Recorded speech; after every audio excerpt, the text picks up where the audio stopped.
Chabana ye proteja kanga lokola le chombe na couveuse. Okomisi na lokola rescapa naufrage Titanic. Kolina na ya diama Gisele Umba Nana lobe yo mon amour. Téléfortifia de mon corps en cas de rechute.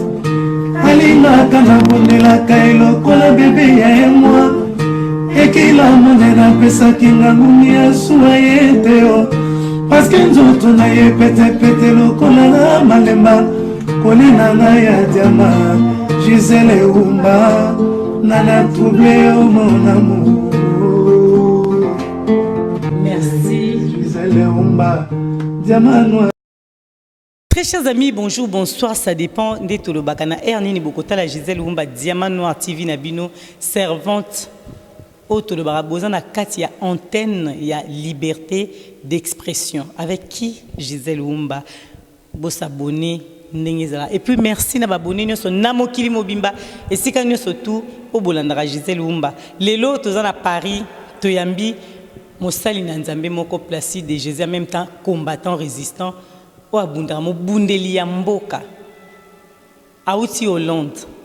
Sans plus tarder, bonjour Placide de Jésus Mobundeli Mboka. Bonjour Gisele Umba, boss ya Diamant Noir TV. Ben merci. Servante, sur le Bible, Balandia Diamant Noir Batombora, boss t'es servante Nabino, donc information tout rapport Nabino. Il peut ça humble, mais qu'on gérer une entreprise Diamant Noir TV, mais avec humilité, quand même, mais patronne, il y a Diamant Noir TV, mais pour le peuple, vous allez servante au peuple. Merci, Toza Penamingi. Et dis une image, bon, c'est la biso moi caméra pour Panza Sangwa Congo, ça toujours wana, on a musala Diamant Noir. Mais lelo. Dis une image, Mingi, il y a wana. Ça toujours wana. Mais lelo de Toza Boé, tout le balika mingi, Yamboka, to yambie na Paris. Makambo ezoleka na Congo yoza mobundeli to yambi eta pasteur te lelo to yambi mobundeli j'ai mis balé totuno nango lelo to débattre ngo biso mbalé ensemble likambo liboso ezali o tomoni likambo gouvernement ezobimate gouvernement bimité ba pousi lisusu mikolo ya otanga menga na ko expliquer pourquoi ba lobi gouvernement ezobimate makambo oyo premier ministre alobaki Akina nous pas y a autorité morale, à qui opère sa compte rendu en même temps Félix Moutazan a pouvoir. Ou anezali kambali bosso. Après elo comme sous tolit o le beato débat on a yo ezali kam oyo Gentilingo bilaza gouverneur Mboka. To moni li kam Gentili a sali a le bien que ba tu va pesa lisu ba chege mbongo te. Donc yé alinge bando sa makam to yebite Diamant Noir azoba est-ce que lettre on a automona qui est penda signé par Gentilingo bila ou faux que ce qui est vrai Yé mutalobi bana bazo su bambongo na banzela te mondi ba cheke basenga bambongo na nzela donc ba tu ba pesa su mbongo te parce que zo sala ke ba cheke ba koma ebele ba koma sa mobulu donc makami balé to lobi aton mususu lelo eza yango wana et puis koya ya Félix na poto bino ba résistant bozo boya mais tant musu pas zo tambola po ay ko luka makamusu to yebite to ko tuna nyoso tuna kati ya Diamant Noir yango to banda bokomi wapi sikombo kezozika. Comme moi, puis Mboka, Félix, sont sur le Sima Mingi. Donc, tu zones dans Sima Mingi, mais tu vas toujours continuer la stratégie. Seulement, Moutounion, sur Oza Moutamayele, n'a vu à Kenaga Goulungulu. À un moment donné, il faut réfléchir au stop au Tali. Avec Dieu, la Salami, le lo Oyo, Kabila, comme il téléchargé UDPS, FCC. Donc, nous aussi, nous changeons, de changer de stratégie. Mais tout le bâti, vous verrez. Les gens pensent que champagne, c'est la combien Koufi, diaspora Lali, c'est fini. Donc, Kabila Fungoli, champagne, mais la parce qu'il a reçu une counae, ou à ce qui IDPS, parce qu'il y a tout le monde et que tout est fini. Mais les gens se trompent. Ce n'est pas encore fini. Ce n'est pas encore fini et ça continue. On est en train de prendre de nouvelles stratégies. Surtout comment passer. Tu passes à pas interpeller, pas informer le peuple et pas dénoncer toujours. Mais on ne passe pas ici pour dire ce qu'on va faire. Mais nous passons pour dénoncer, pour informer le peuple congolais. Mais on ne dira pas.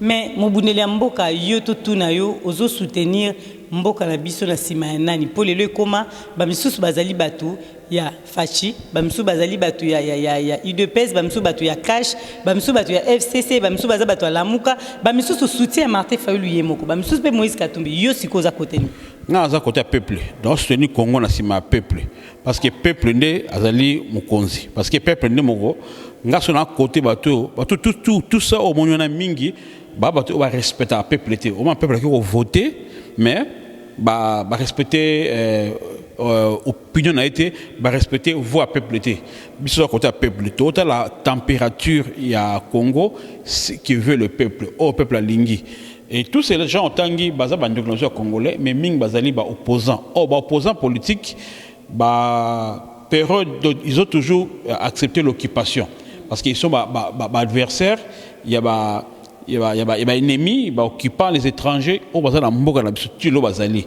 mais nous dans la résistance je crois que nous sommes pas de l'opposition mais nous résistons contre l'occupation on va continuer parce que même cash au Niger Dieu a sali Félix Tshisekedi na Vital a bendi Félix va côté na G il y a occupation au Kabila tindaki et nous ne sommes pas derrière ces gens là même si au bazali vrai congolais mais nous pensons qu'ils sont dans l'erreur. Pourquoi dans l'erreur? Tant que les paysans occupés conseillent leur monter et la différence entre biso tout temps que na Katumbi Fayulu Bemba nani biso to lutte sur il y a alternance ça alternance biso zali il y a changement pas tout le pays na occupation parce que na alternance soit na kela ndako na yo par exemple ceux qui ici quand nazali na France na hôtel est-ce que nazali sur hôtel ngai je suis pas la maison les maîtres de cette maison parce que nazawana parce que nga naza légal il y a ko fungola ko kotana na nous sommes tout parce que depuis kotana officiellement on kota ko bima pas toi il faut autorisation peut-être ngai mais mukolo et sika ndezo contribuer avec tous les quatre coins avec toutes les chambres et on dirait période Mobutu zaki alternance et zaki changement ça dit tant on batu ba yé FDL yé ba longona ba rido Mobutu na ba faute c'est-à-dire zaki pena changement armée tous les généraux Mobutu ba en fonction l'armée zaki ba bandé pena armée na sika ba sala pena table rase ba bandi nous à zéro les bâtiments officiels SICA, formation, même l'entreprise, même drapeau, photo, on avait tout. Pas seulement les statuts Mobutu, même l'administration, tout est changé. Mais par contre, alternance, c'est ça qu'on dirait Boto, il y a tout côté Kawana, mais Moutou ça, il y a même tout contrôling, hôtel, les amokolo, hôtel, les maîtres. Ngai, on a liwana. On a dirigé appartement moko, mais je ne dirige pas cet immeuble, cet hôtel. Ça dit qu'on a pouvoir monnaie alternance wana. Kabila. Les occupants faire goûter yo portion moko il y a pouvoir moins responsabilité mais tu ne contrôles pas de l'alternance et ça dans bien dans pays où ils allaient occuper Sénégal net Brazzaville tout ça ou non on peut faire l'alternance parce que l'alternance même la dictature alternance c'est comme ça là maintenant occupation il faut qu'il y ait un changement et ça là le gouvernement lelo ti lelo est limité qui est ministre désordre ça.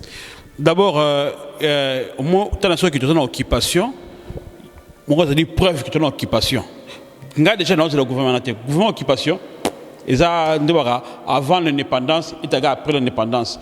Avant Kabila la présidence est égal après Kabila la présidence. Déjà, ça montre que Félix a cette étiquette. Il ne représente rien parce que, Premier ministre, il y a occupation. Mais ça n'est telle personne, liboso tango je remercie Kabila qui m'a choisi et je remercie Félix qui a signé. Il faut pas que tu aies un régime semi-présidentiel. Et dans le semi-présidentiel, il y a une majorité dans le Parlement, on est dans le gouvernement. Alors, si il y a une majorité, FCC il y a Kabila, ma majorité. Ce qui le loge FCC dans le gouvernement Bango, Félix a Okota. Pour quelle raison? Ça montre que deal Basalaki il y a ko traimboka et bana kala. Normalement, il n'était pas obligé à cause de la wana. Namona mutuma esenga que non, boluka ki deal oyo yezaki ya Kabila na Félix, il y a un gouvernement mais non. Deal le gouvernement gouvernement a moko a conséquences ya deal na bango parce que parmi les conséquences ya deal na bango zali majorité dans le parlement, majorité na gouvernorat, donc tout le gouverneur, dans l'assemblée provinciale, na Sénat, partout. Donc il y a des conséquences va dire pour que contrôler machine à l'État. Donc ce qui est ilunga lobi ndengwana que non a constitué autorité morale naie des ordres déjà nous baba to ko mesana bango ni ba ko mesana ba des ordres wana o ba luka kiango ba bango asisango. C'est comme ça pour dire que Kabila c'est lui qui dirige même à comme Félix au fait il a peine à torter parce que bango a majorité chef autorité morale na bango il y a FCC Ozali Kabila c'est lui qui va nommer les ministres. Félix ne fait que signer. Moutako ça veut dire que non va traîner le gouvernement parce qu'il y a des différences entre FCC na Cash ou bien entre Félix na Kabila. C'est faux. C'est faux diamant noir parce que na ba deal au Salaki Félix azana OK mon combien de fois batu il y a FCC les jeunes béret rouge. Balobaki ya bibo ebike nous contrôlons c'est Kabila qui contrôle les choses de l'État. Tant on dit que cour constitutionnel ezali organe suprême ya justice ya moko na biso déjà bakata makambo surtout na seni mais ba moneka vraiment ba erreur matérielle ezalaki cour suprême a ko valider les non dit il y a discours bon ezobaki c'est Kabila qui a instrumentalisé cour constitutionnel c'est lui qui a influencé cour constitutionnel pour kolongola ba député dérangeant on déranger le cas Mike Mokebaï le cas Daniel Safou donc il peut décider mais Daniel Safou va l'ongler d'Azali non bah l'ongler parce que c'est bon tant bah l'ongler bango ça c'est la pression c'est Kabila qui décide et puis c'est qui m'a averti fils Mukoko et il est pesabi bon oui que ceux qui de côté ici bah pesca Moussabi Kabila qui Moussapi cour constitutionnel comme que non tous a sommé mais on a constaté erreur matérielle pas juridique bah ça va terme parce que ils ont comme machine à bango bah binde baro sakana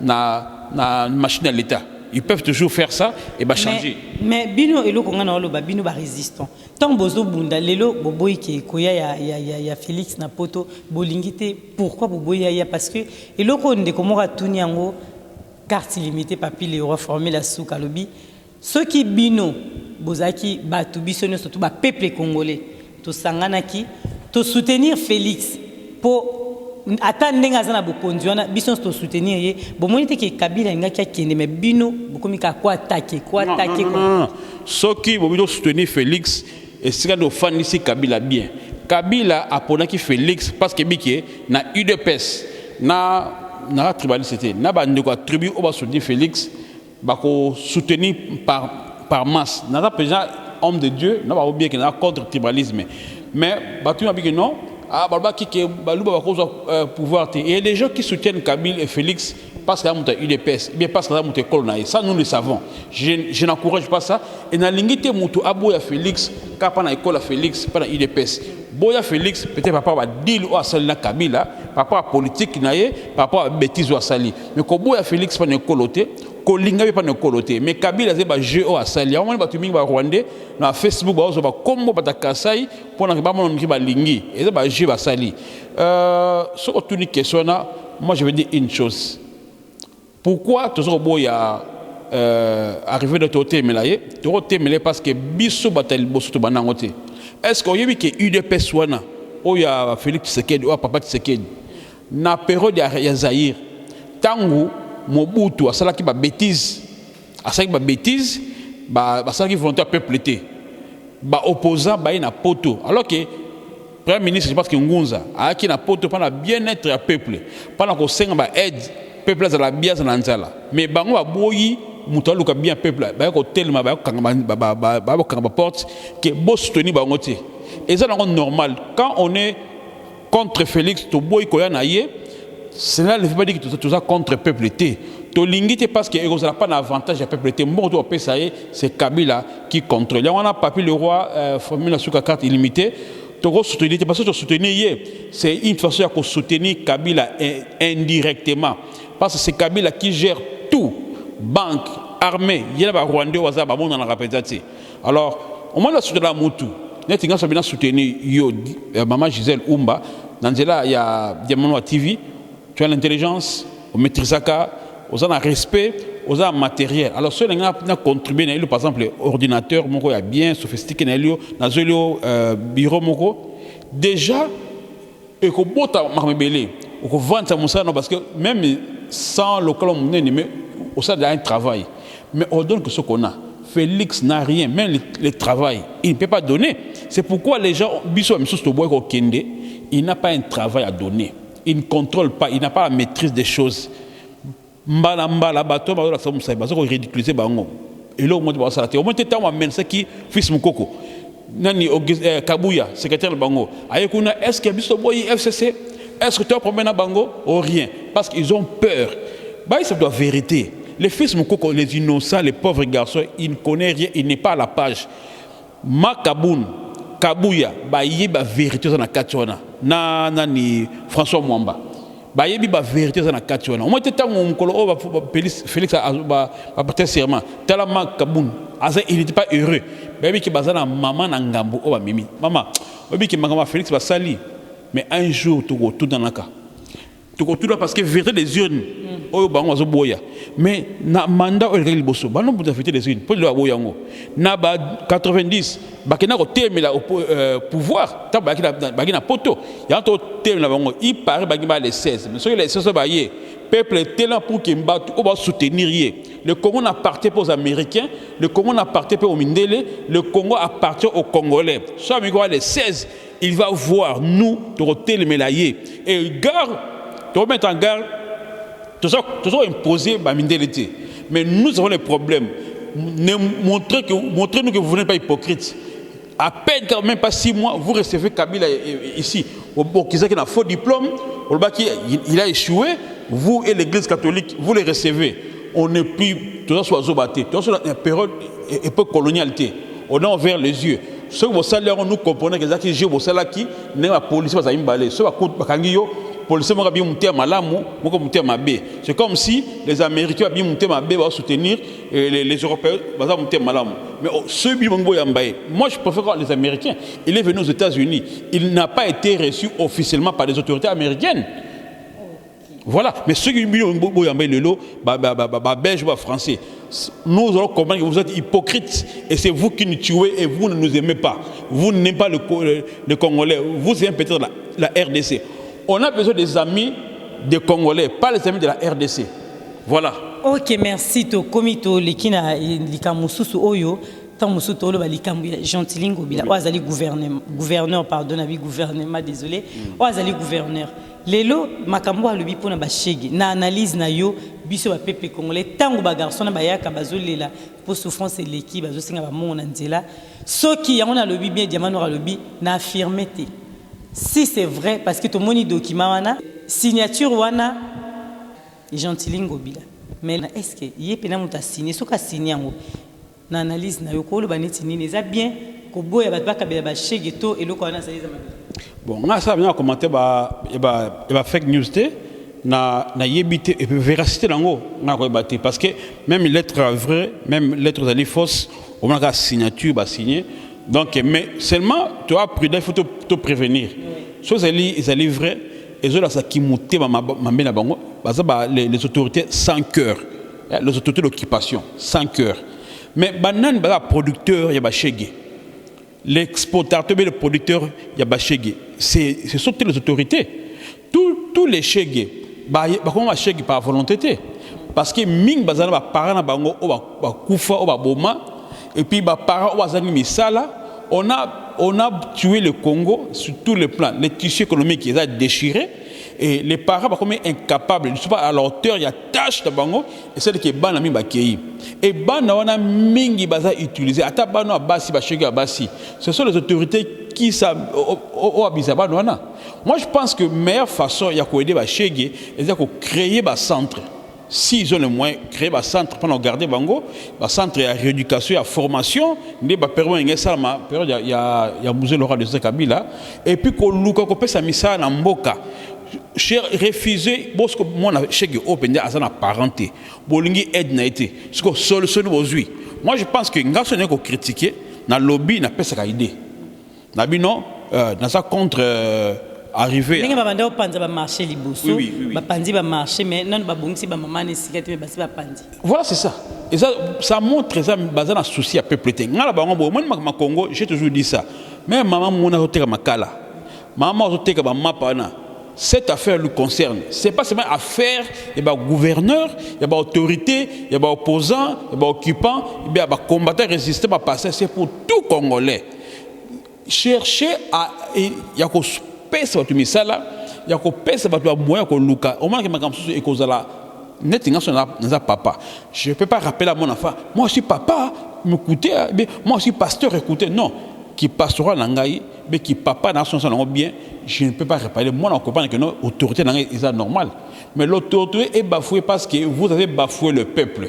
Quand vous refusez aux gens d'aider les Congolais, les Chéguis, alors qu'est-ce qu'ils proposent? On va contrôleur. Mais qui contrôle les contrôleurs? Les contrôleurs n'est pas contrôlé. Et ils contrôlent, mais ils ne sont pas contrôlés.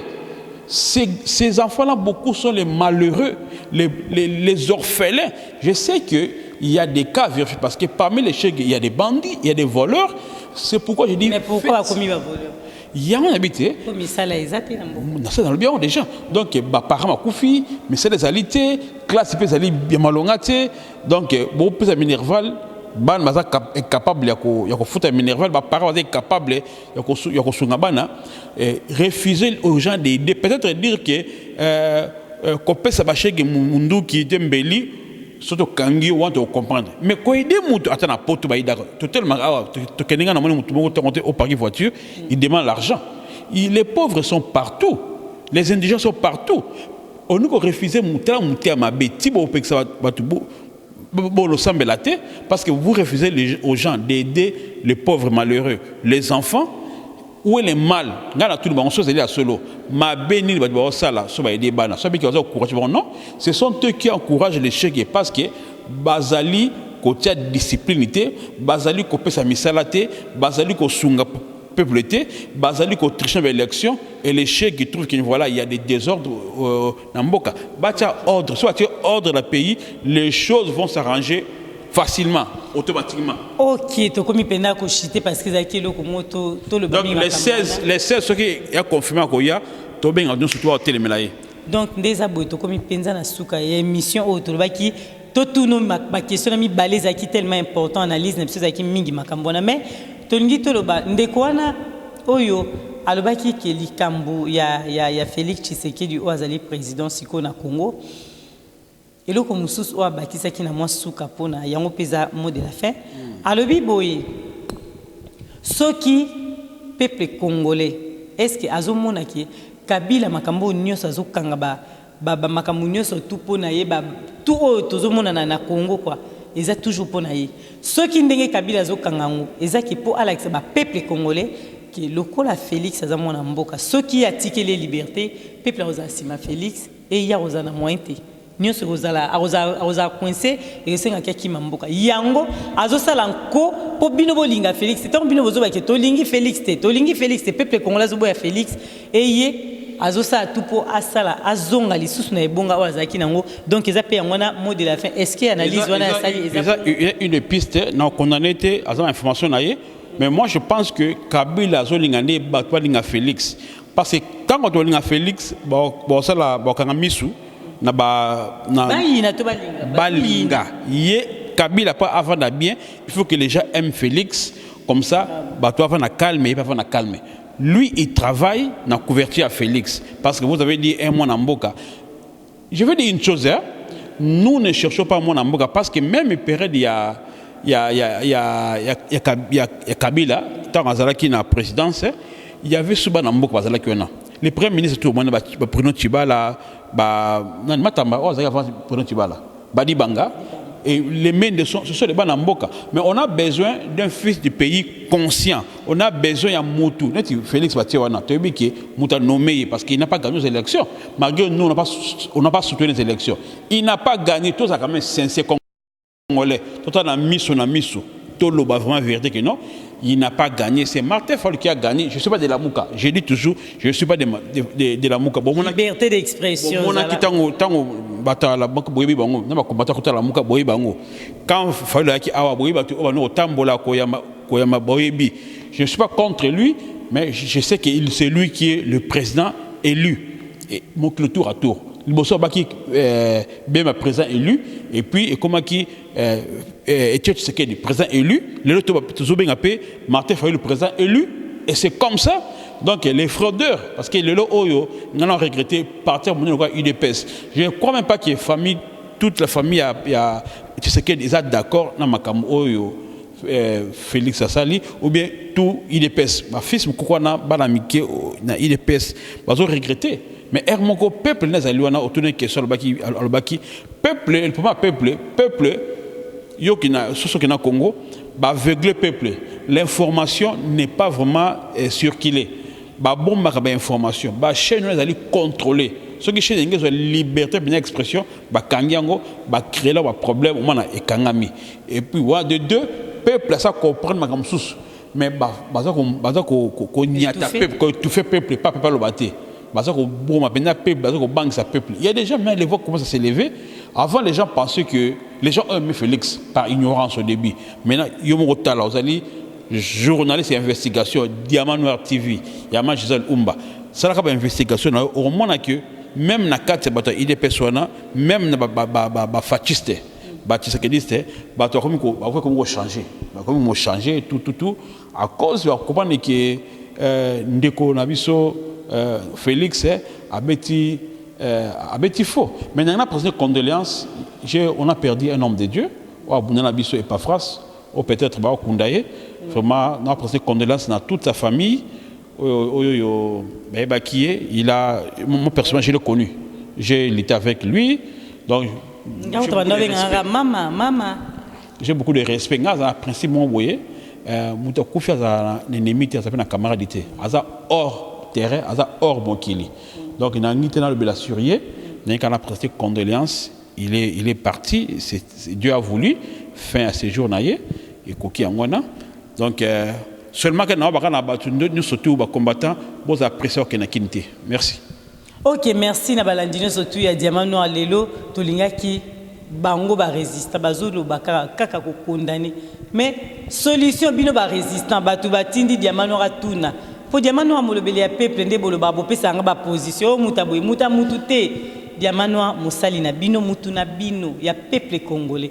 Donc soko za na question tindi ndé totuna ka bango. Lelo totuni mutuna na biso ya suka ezaki ona mais bino ba combattant kaka ba résistant kaka ko condamner solution. Oui, n'est-ce que solution ezali pas peuple. Peuple oui, casse. Bito se prendre en charge. Biso par tout rosala mon collègue a bloqué le peuple à tel matin, azali suffisamment informé. Au yébiki, bilo connaît auto sala ba mission sur internet, ba bloquer mingi pour que le peuple a. Et comme il y a diamant noir et comme anango. Mais il pense c'est quoi? Ba comme ça on cher pour que muta ba méga ou il fait la payant pour que ba commander. Ce que nous faisons et ça mon sala tout ba na ko dénoncer ça. Peuple a comprendre. On veut que le peuple a comprendre que non. Félix dit non c'est na Kabila ils sont contre la nation contre la RDC peuple tant le peuple a tellement à 59 exact que le fait que va comprendre besoin de connaissance il y a Mounioko la belge peuple a tellement que ceux qui peuple a télémité au boulot mais solution on va que dans le autre sala Kabila suprématie sur FCC on va basalibo bakenaki boy mais attends mon combo to kolagate to zaka to ali kam to lobby dernier je vous dis que vous allez nous voir un jour to peut ça date bon ka to lobby et puis une deux personnes à lobby to zaka ko évoluer c'est dit bon qui ça la réunion ko nini ça qui peut ça date bon ka sololi et une petite personne mais deux personnes ça ka rapport et c'est tout nous sommes toujours ko là to pousser na to comprendre makamo donc chacun et comme peuple a une solution, mais nous, ce que nous allons faire, tout seul, tout le baraka. Comment combattre parce qu'il y avait des désordres. On va parler ensemble d'une même voix. Et vous allez voir ça. Merci. Non, on appelle ça tout le peuple congolais mbote, na musika, na appelle mbote ba surtout au Bayambenga en France, na Paris. Précisément yo, maman au tamusi biso mingi, na sepel mingi, et puis na appelle mbote na ba denoncer ba na failli, na appelle mbote na ndeko na moko l'évangile c'est Max Makese, évangile c'est Yoshua. Ok, na diamano ba pesa ebelete bandeko yo ba suis déjà ba mbote koki bongo vraiment place de Jésus soto tikeli o mona pesa ba tebele mbote mais to linga bino surtout ba peuple congolais et sika bozwami bozolanda diamano TV na pasteur na biso place de Jésus lelo azaki na Paris lelo oyo to yambi alobi analyse na epona mamboka to tikelo maloba analyse na epona makamboka ndenge zoleka mboka wana eza yo na yanga diamano na ye biso nyo surtout ba peuple congolais yango na lobi tango diamano amemaka eloko nazo lobango mikolo nyo surtout na be mission nanga tango nazo kota na banda kuna bino pona kopesa bino esengo bovandi bozo seka sourire diamano amemaka pesa yango na muto aza pembeni yebisa chéri aza pembeni yebisa mwana aza pembeni yebisa ndeko aza pembeni esengo wana eza toujours na ndako na bino kimia penda eza na banda kuna bino na ngina pesa joyeux anniversaire na maman ko asala 50 ans cinquantenaire pasteur Tina Mafundisho joyeux anniversaire 50 ans beaucoup de sagesse et fungolao ba relation na tout et bon comme nous qui a bien été il y a moi souka na ce bandeko biso tout cas alternance c'est tout cas changement. Ok, merci. Restez branchés sur Diamant Noir TV, c'était bien. Gisèle Oumba, Diamant Noir et Placide de Jésus les missionnaires. À très bientôt. Bye. Diamant, Gisèle Oumba, Gisèle Oumba, Nakolina ya Diamant, Gisèle Oumba, Nana troublé au mon amour. Merci. Gisèle Oumba, Diamant.